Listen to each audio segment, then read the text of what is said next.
जय बद्री केदारनाथ दोस्तों, बहुत बहुत स्वागत है आप लोगों का मेरे एक और YouTube वीडियो पे। तो दोस्तों, जैसा कि आप जानते हैं कि आज 1 मई हो चुकी है और 30 अप्रैल तक के मेरे म्यूचुअल फंड पोर्टफोलियो अपडेट हो चुके हैं। इससे पहले कि मैं इस वीडियो को शुरू करूं, आपकी जानकारी के लिए बता दूं कि इस वीडियो में दी गई सारी जानकारी केवल एजुकेशन पर्पज़ के लिए है। इसे किसी भी रूप में इन्वेस्टमेंट एडवाइस ना समझा जाए। तो दोस्तों, जैसा कि आप जानते हैं आज तो मार्केट बंद है, तो क्विकली अपने म्यूचुअल फंड पोर्टफोलियो का अपडेट देते हैं। तो इंड मनी आपके म्यूचुअल फंड पोर्टफोलियो में कल लगभग 7,000 रुपये का नुकसान हुआ। 11,32,000 इन्वेस्टेड वैल्यू और 11,65,000 करंट वैल्यू है। पोर्टफोलियो के लगभग 33,000 का मुनाफा चल रहा है। तो पराग पारिक आप देख सकते हैं 2% के मुनाफे में। HSBC small cap 4.87, DSP multi asset 1.7, SBI small cap 2.78, Tata small cap 4% के नुकसान में, bank of India small cap 10-10.5% के मुनाफे में, निपॉन इंडिया स्मॉल कैप 6% के मुनाफे में, Bandhan large and mid 6, ICICI large and mid with no profit no loss, GM flexi cap 1% के नुकसान में, एडलवेज स्मॉल कैप 6% के मुनाफे में, इन्वेस्टको इंडिया स्मॉल कैप लगभग 9.25% के मुनाफे में, ICICI पोटेंशियल लार्ज कैप 0.5% के मुनाफे में, कैनरा रोबेको स्मॉल कैप 4% के मुनाफे में, कोडेक स्मॉल कैप 1.5% के मुनाफे में, निपॉन लार्ज कैप 2% के मुनाफे में, इन्वेस्टको इंडिया मिड कैप 6.5% के मुनाफे में, HDFC मिड कैप 4.5% के मुनाफे में, जियो ब्लैक रॉक 2% के नुकसान में, निपॉन इंडिया मिड कैप 0.8% के मुनाफे में, एडलवेज मिड कैप 7% के मुनाफे में, मोतीलाल 5% के नुकसान में, इन्वेस्टको इंडिया लार्ज एंड मिड 4.5% के मुनाफे में, कोटक मिड कैप 7% के मुनाफे में। तो आज बात देख लेते हैं, कोई SIP आज कटी है क्या? हाँ जी, आज की SIP लगी है जो कटेंगी एक्चुअली मंडे को। Kotak mid cap, Edelweiss mid cap, ये 2 SIP मेरी आज भी कटी हैं। तो आइए चलते हैं हम अपने ग्रो ऐप के पोर्टफोलियो में, देखते हैं वहाँ क्या स्थिति रही है। तो ग्रो ऐप के म्यूचुअल फंड पोर्टफोलियो में जो दोस्तों, जैसा कि आप देख सकते हो कि कल लगभग 16,000 का नुकसान हुआ है। एडलवेज US टेक्नोलॉजी फंड ने पॉजिटिव रिटर्न दिया है लगभग 0.60%, कॉन्ट स्मॉल कैप ने पॉजिटिव में दिया और ICICI लिक्विड फंड।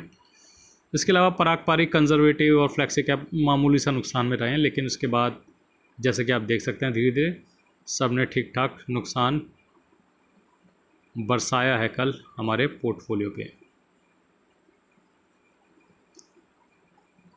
तो आइए चलते हैं FIDI के बाय सेल पर डेटा के, देखते हैं कि कल FIDI ने क्या बाइंग सेलिंग करी है। तो FIDI ने लगभग 8,000 करोड़ की सेलिंग करी है कल, जबकि 3400 करोड़ की बाइंग करी है DII ने कैश में।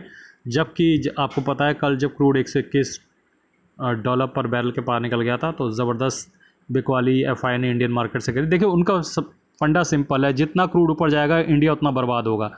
तो जितना क्रूड ऊपर जाता है वो उतना दबा के सेलिंग करते हैं। उनको लगता है कि इंडिया बर्बाद हो चुका है। और जैसा कि आप जानते हैं कि चुनाव हो चुके हैं, अब जल्दी ही डीज़ल पेट्रोल के प्राइस बढ़ने की घोषणा कभी भी की जा सकती है। अब जो BJP के सपोर्टर हैं वो कहेंगे कोई बात नहीं, वार चल रही है। जो BJP के हेटर्स हैं वो कहेंगे और दो मोदी को वोट। तो इन दोनों ही किस्म के बेवकूफ़ों से हमें दूर रहना है, ठीक है। तो हमें किसी पॉलिटिकल कन्वर्सेशन में नहीं पड़ना है, ठीक है। कुछ सपोर्टर होंगे BJP के, कुछ अगेंस्ट में होंगे BJP के, ठीक है। अपने को पता है कौन सपोर्ट में है और कौन अगेंस्ट में है। हम भी किसी के सपोर्ट में हैं, किसी के अगेंस्ट में, लेकिन हम कभी भी इस चैनल को पॉलिटिकल चैनल नहीं बनाएंगे, ठीक है। यहाँ पर सिंपल सा मुद्दा ये रहेगा कि हमारी वेल्थ कैसे क्रिएट हो। तो जैसा कि आप जानते हैं कि मेरे ग्रो ऐप के पोर्टफोलियो में अब मैंने टैक्स हार्वेस्टिंग शुरू कर दी है, क्योंकि इससे पहले कि मुनाफा नीचे वापस आ जाता, आपने देखा होगा कि इन्वेस्टको मिड कैप को बेच दिया है। तो इन्वेस्टको मिड कैप अब फंड अब मेरे ग्रो ऐप के पोर्टफोलियो में आपको नज़र नहीं आ रहा होगा। उसकी जगह वो पैसा जो है मैंने आपका निपॉन मिड कैप में डाल दिया है। तो इस पोर्टफोलियो में जैसा कि मैं बता चुका हूँ, HDFC मिड कैप और निपॉन मिड कैप, यही 2 मिड कैप बचेंगे। बाकी मिड कैपों को यहाँ से अलविदा कह के निकलना होगा। तो फिलहाल ये स्थिति है। निपॉन मिड कैप का प्रॉफिट भी अब घट के नज़र आ रहा है, क्योंकि इसमें एक मुश्त 51,000 रुपये एडलवेज मिड कैप के डल गए हैं, और एडलवेज नहीं, इन्वेस्टको मिड कैप के। तो उसकी वजह से उसका मुनाफा कम हो रहा है। पोर्टफोलियो में भी अब आपको दिख रहा है कि मुनाफा घट गया है। तो अब यही होगा दोस्तों कि जब जैसे जैसे मैं प्रॉफिट वाले फंड्स बेचकर उनमें टैक्स हार्वेस्टिंग करूँगा, तो धीरे धीरे इस पोर्टफोलियो का मुनाफा घटने लगेगा। वो तो पिछले साल भी मैंने बेचा था, उस वजह से घट के नज़र आता है। इसमें इस साल भी बेचा है। तो यही एक वजह है कि ग्रो ऐप के पोर्टफोलियो में 2 साल से निवेश करते करते भी मेरा कोई ख़ास प्रॉफिट आपको नज़र नहीं आ रहा होगा। उसकी वजह 2 हैं। एक तो मार्केट का ना चलना 2 साल से, दूसरा जो भी प्रॉफिट बनता है उसमें मैं टैक्स हार्वेस्टिंग को बुक कर लेता हूँ। तो टैक्स हार्वेस्टिंग चालू करने से मेरा प्रॉफिट कम हो जाता है। तो दोस्तों अब आने वाला हफ्ता बहुत क्रूशल होगा फिर से, और पॉजिटिव और नेगेटिव दोनों ही तरीके की न्यूज़ बाज़ार से आ रही हैं कि क्या होगा सिचुएशन।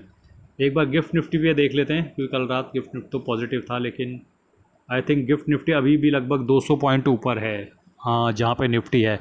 तो ये संकेत दे रहा है कि सोमवार को पॉजिटिव ओपनिंग हो सकती है, क्योंकि 200 पॉइंट का गैप दर्शा रहा है कि कुछ बीच में अच्छा हुआ है। हालांकि ये कहना बहुत मुश्किल है कि मार्केट यहाँ से ऊपर जाएगा या नीचे जाएगा, लेकिन ये 24,000 के आसपास काफ़ी समय से होवर कर रहा है। अब ये टूटकर या तो ऊपर ही निकलेगा या फिर टूटकर नीचे ही आएगा। मुझे ऐसा लगता है कि एक बार ये जंग ख़त्म हो जाती है यूएस और ईरान की, उसके बाद मार्केट को ऊपर ही जाना है थोड़े समय के लिए।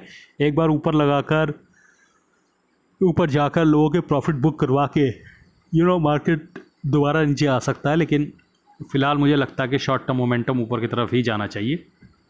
बाकी आपको क्या लगता है, आप लोग कमेंट सेक्शन में बता सकते हैं। बाकी मैंने महेश चंद्र कौशिक जी की कुछ बेहतरीन mutual funds, ETF, future and option और स्टॉक्स रिलेटेड बुक्स इसी वीडियो में टैग करी हुई हैं। अगर आप अपने मोबाइल स्क्रीन पर टैप करेंगे तो लेफ्ट साइड बॉटम पर आपको व्यू प्रोडक्ट कोड दिखेगा, उसके अंदर जाएंगे तो आपको ये सारी बुक्स देखने को मिलेगी। आपकी जानकारी के लिए दोस्तों बता दो कि मैं AMFI registered mutual fund distributor हूँ। अगर आप मेरे साथ एक आधे घंटे का 1-to-1 paid Google meet session चाहते हैं तो मुझे व्हाट्सएप या ईमेल कीजिए।